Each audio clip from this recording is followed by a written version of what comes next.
Get strong.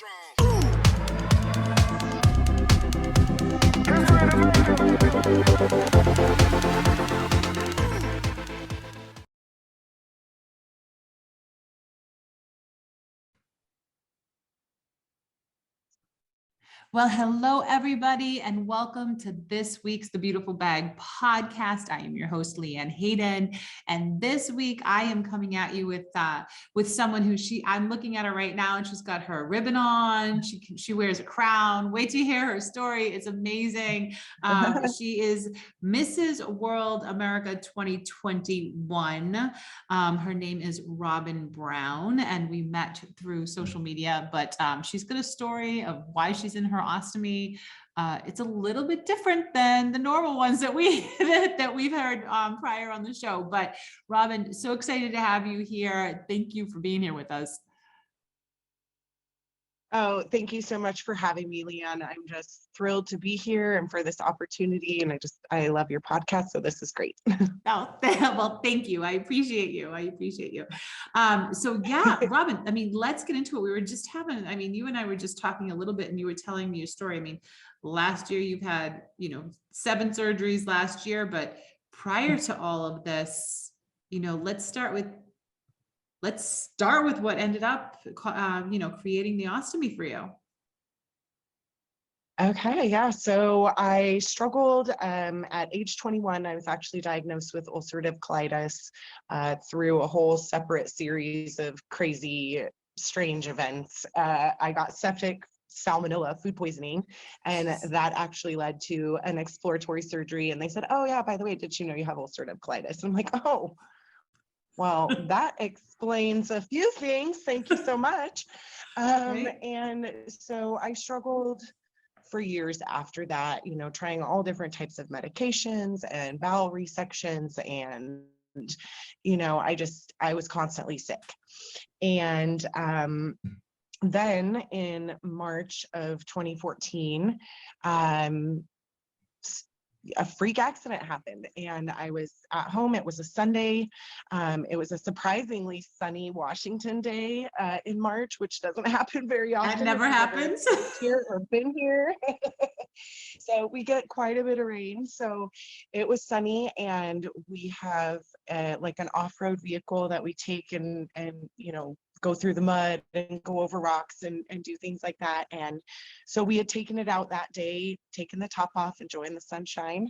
And then when we got home, that's when the accident happened. And it ended up that our off-road vehicle drove forward and kind of malfunctioned and ended up pinning me between the off-road truck and the back wall of our garage. And so obviously that just complicated my already complicated ulcerative colitis. So immediately I had numerous bowel resections. That was the first area of my body they took care of after the accident.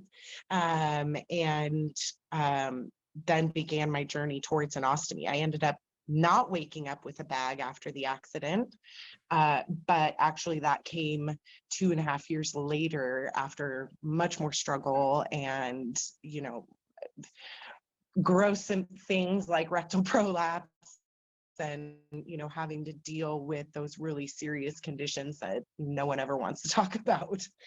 But I actually didn't even start my pageant journey until after I got my ostomy.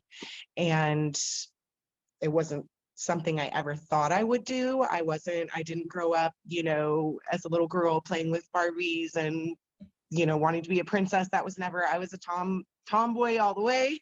Well, like you just said, I mean, off-roading, right? You were off-roading. So, Yeah. You weren't the pageant girl. So exactly. What brought you to that? Like what brought you into wanting to do pageants?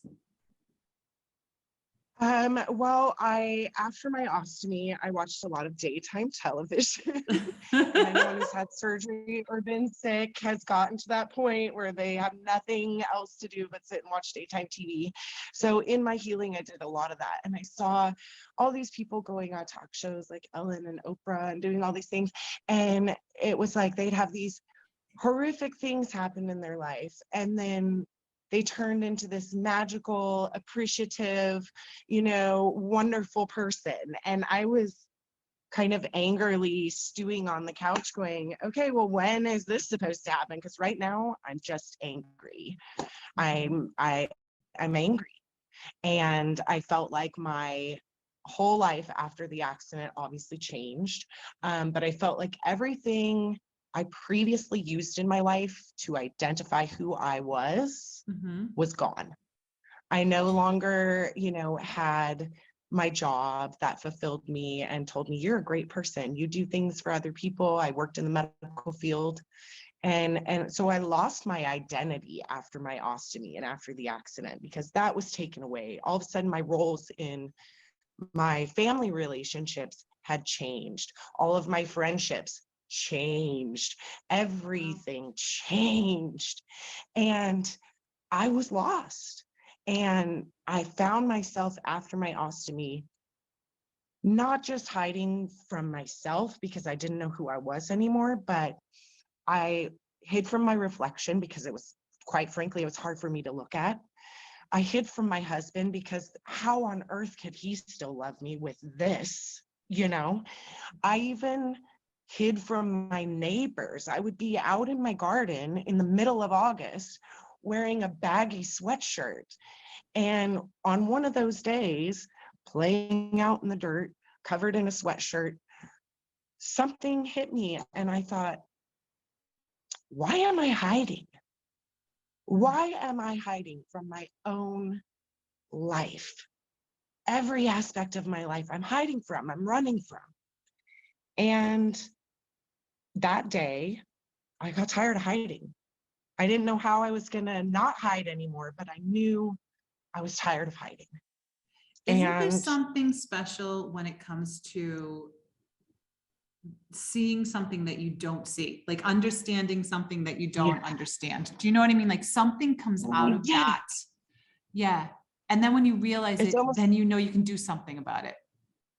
Right. It's almost like that aha moment that I had been waiting for. And I thought, when, everyone tells you like, oh, all of this happens for a reason, and so I kept like waiting. Okay, what's the reason? Anytime the reason becomes clear would be great, and so finally, when purpose didn't just come to me, I decided, okay, it's up to me to give it purpose. That's what I'm now challenged with, is giving my story, giving health conditions, making it have purpose. And it just so happened that it ended up coming out in beauty pageants. I don't know. It was a weird turn of events. I don't really know exactly how it happened. I got a few messages on social media like, hey, you're beautiful, your story's inspiring, you should do this. And I was like, thanks, but no thanks, not really for me. And then I got another message a few weeks later from someone I actually knew. And she said, I don't know if you've ever thought about this, but you should join a Mrs. pageant. Like, it's not just about being beautiful. It's about getting back into your community, doing good things. And I'm like, maybe that's how I get back into being a part of society and doing things that feel like my life has purpose and gives me that value of helping other other people like I've been missing, when all those relationships changed and everything changed after the accident. That's what I was missing. Was I didn't feel like I was getting back to anyone or anything anymore. And so pageants were sort of a way for me to get over my own fears as far as my physical body. It was a way for me to put someone else out there that I was longing to see in my own recovery, someone not just who survived, but who's thriving. And so that's what I did. And I thought, I'll just do one pageant. And that didn't work out very well. No? So let's talk about that. So when was that? What year was that?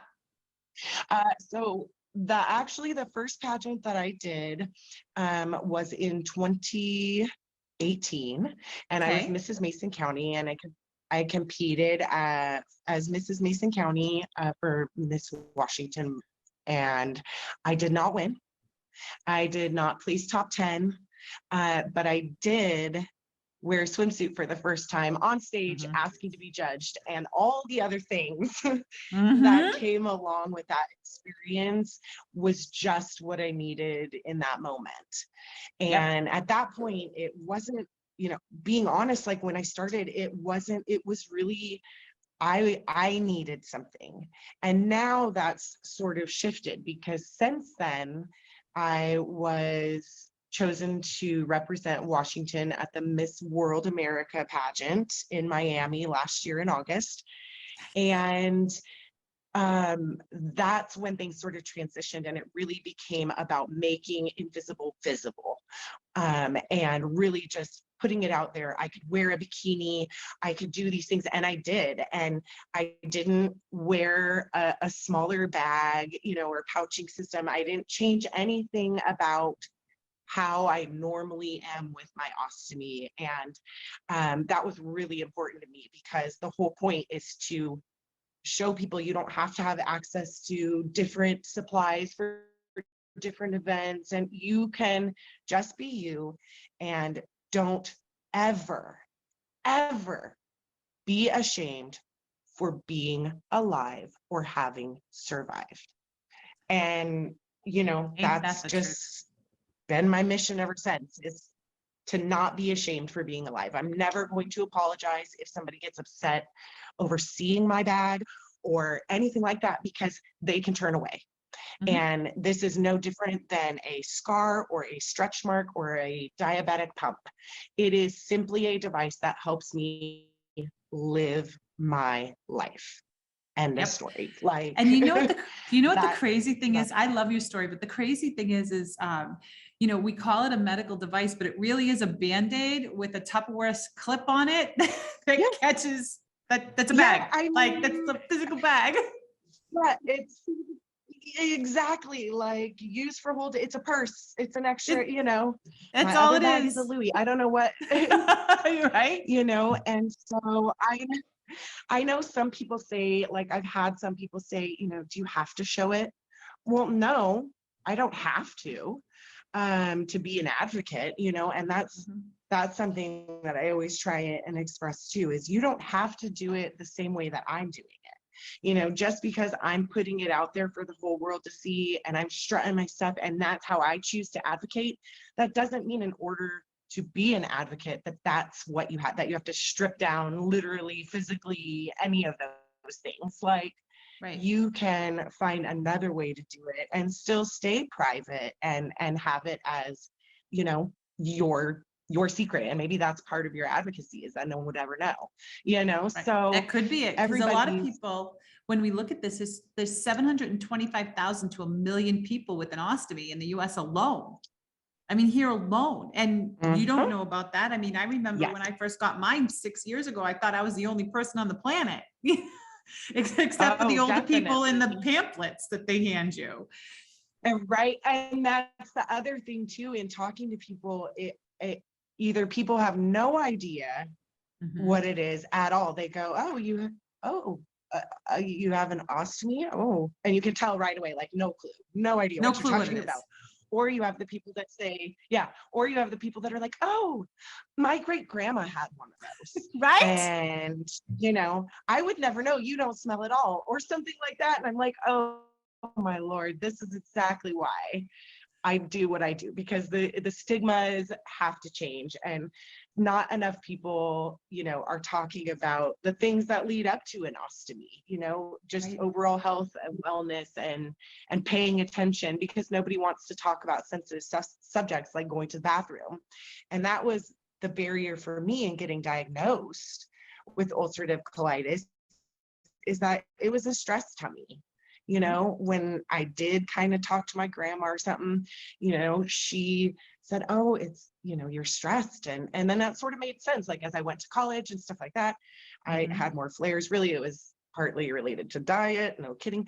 But, It was, I just wrote it off. It was stress. It was how my body handled stress. And, I didn't realize that the way I had been going to the bathroom my whole life was not normal, and Right. had I known that, like, I would have sought treatment and help and diagnosis way sooner had I, talked to my parents about it or been open about, hey, do you poop like this? Like, Right. No, yeah, you know my what the funny stomach thing hurts is every nobody, day.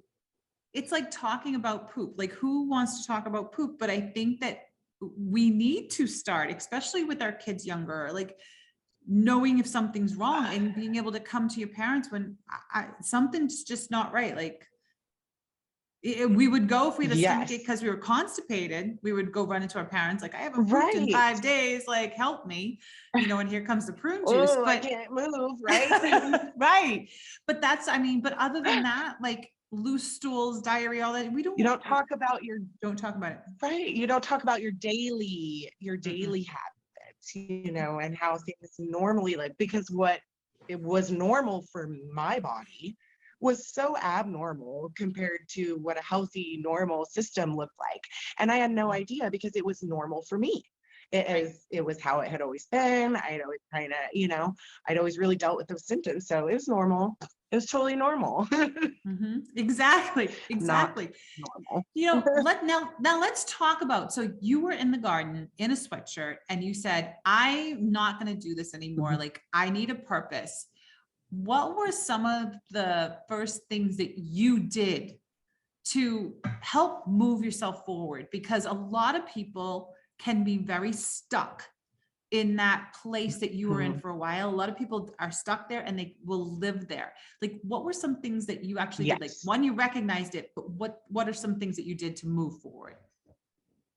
The first thing that I did is I got involved with some online support groups through Facebook. For me, being able to see that there were other people out there who knew exactly what I was going through, who were angry. I mean, not all the support groups are sunshine and rainbows. And so I think that sometimes people's misconception of a support group keeps them or prevents them from exploring it. But I think especially right now with the state of the world and, everyone dealing with COVID and all these things, now's a really good time to get connected online.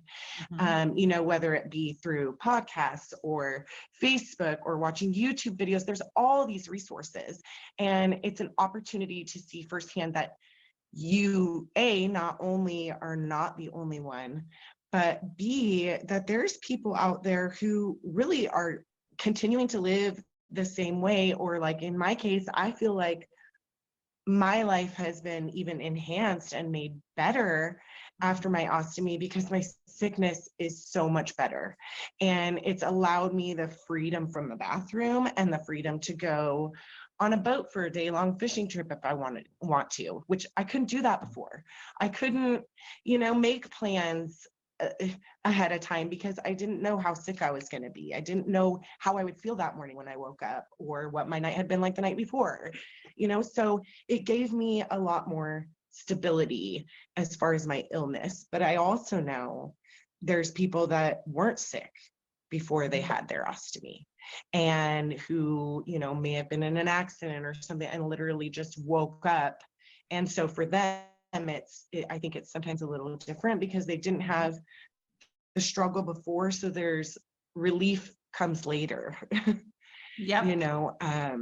sometimes with that. And so I think that's the first thing is I connected with other people who had similar circumstance to me because there is power in numbers. Even if you Yep. don't comment or you don't ask questions, just seeing everyone else's questions and knowing I wasn't the only one struggling with a leak or, I wasn't, the only one that didn't know what the heck this piece that I got with my supplies was. And so, it's just nice to have that initial contact and comfort because even if you have a loving, supporting family and friends and support group around you, if no one else has an ostomy, it can still make you, at least for me, it made me feel like even though they want to understand really bad, they're never gonna really understand.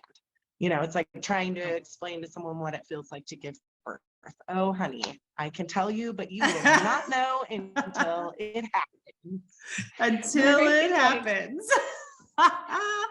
That is the truth. Yeah, That I can is give the you truth. the perfect explanation, but you won't know. And so that's what I did first. And that really helped me to kind of know that it was going to be okay. And know that it was okay if I was still struggling, know that it was okay if I was doing well, know that no matter what, there was somebody else there in my shoes too, and make those connections. So I think for me, the worst thing I can do is like pull back and stay away from support. And Exactly. so I didn't, I ran to it. I ran to the support. You know what? And I think that that is a great way. And it's a very, very safe place to do it. Like you said, like Yes. we're online, you don't have to be in person. You can be in a group and you can just follow along and get tips and things. And you don't even have to contribute back until you're ready, if you're ever ready. But at least it's a great place to be like, okay, at least you feel like you're part of something. I know that's how I feel. It's been 6 years and I love our community. I love the community that we've built online. Because like you said, my family and friends are great, but I know nobody in an ostomy, except for now my ostomy community. And now I can, sometimes I've gotten together with some people and I'm like, whoa, hey. This is so cool, and Exactly. talking about, well, hey, what part of your intestines did you have taken out? How many feet do you have left? Like seriously, like you can have so many here. questions. You can have so many questions with that. Absolutely. Oh my gosh, I love it. So what are some of the things that you've done, being Mrs. World America 2021? Well, obviously, right. Well, obviously, when I went as Mrs. Washington, I won my category for Mrs. So now I have the opportunity this year to go and represent all the married women of the United States at Mrs. World International. So that will be happening later this year. Awesome. And some of the other things that it's so fun, and it's like my once a year excuse to take a vacation with my girlfriends who are my glam squad. So it just changes things up a little bit. And I definitely, there's certain things I do to prepare for pageant and things like that. But I've had the amazing opportunity to work with Hollister Medical Group. I reached out to them for a sponsorship. I said, can you financially sponsor some of my journey to the crown? And they said, well, we've never really had that request before. I'm not sure how we do that because, they're like, we're not sure how to do that because you're not a nonprofit. But what we can do is we can pay you to be a speaker. And I'm like, oh my God, there you go. Like, let's do it. Sign me up.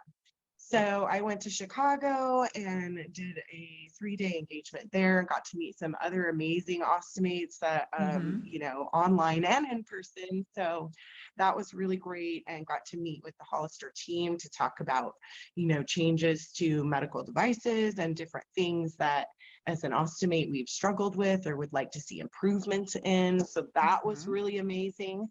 And then last year, I was the Ostomy Awareness Day champion for the United Ostomy Association of America. So I got to be the spokesperson for the 10th anniversary, which was really cool. So I kind of got to take over their social media and do, some different promotions and stuff like that. So that was really fun and something I never would have done without pageantry. So a lot of different doors are certainly opening up. I'm getting ready. I've been meeting with publisher. I'm getting ready to start writing my first book. So that's like a huge challenge that, I'm just trying to learn and grow. And so that's something exciting I'm hoping to complete this year. And so lots of goals, lots and lots of goals. Oh, they're so great. And I know you're going to accomplish all of them. And I can't wait to read your book. It's so funny. I have had write your book on my list of things to do for 5 years. And it's still on my list to do. It's the one thing I write and I'll start and then I just won't finish. So maybe we need to just connect and be like, okay, did you write a chapter this week? Like just What make did you each other write our today? books. Right? Exactly. Well, How and much that's of it what did you get done? yeah, I've had people all the time. They're like, you need to write a book. You need to write a book. And I'm like, ooh, girl, my life could be like, I need to write a series of books. There's no way I can fit. I mean, I'm only 41, but there's no way I can fit that all into one book. Like, where do I start? Where do I end? What's my purpose? Like, who am I trying to market to? I don't know all these things, So I did connect with a, publishing company, reached out and said, hey, you should write a book. And I said, yeah, I know. I want to help. And they were like, yeah, actually we do. And I was like, great. Perfect. Please, I need help. Good. Yeah. So working on that process. But I've had a lot of just crazy, great opportunities. I'm going to be on a couple of billboards in New York City this year, So awesome. at Times Square during Fashion Week, one next month. So that was definitely not on my bucket list to be on a billboard, but how cool is that? That is the coolest. And I'll tell you, from a woman who just moved back to New Hampshire from living in New York City, that's amazing. That is amazing. We lived in New York City for 3 years, and then we just moved back a year ago. But yeah, so those are huge things to do. See, so your whole world has changed in a direction that you never even thought you were going to, and you're doing pageants. Yeah, and you're right. I speaking know. out. I'm like, who would have thought? Who would have thought my grandma would be so happy? She always was like, you should be a model. And like, grandma, you don't know. Like, so I'm like, you're just being nice because, I need a boost, but no, she was always, yeah. So I know she would just be, ecstatic. So. Oh, so amazing. So awesome, Robin. Well, I'm so glad that we got to chat today. Now, if there was one thing that you would want to leave the listeners with, what would that one thing be? Just know that however you are feeling right now about your ostomy, about your life, it's totally okay. And it's totally normal. We have, I think, all cried about our ostomy, been angry, been frustrated, felt sorry for ourselves at some point and said, why me? And so just know that it's okay as long as you don't sit in that place of negativity for too long. Usually for myself, like you had mentioned earlier, I had 7 surgeries last year. And something I always say is, you know what?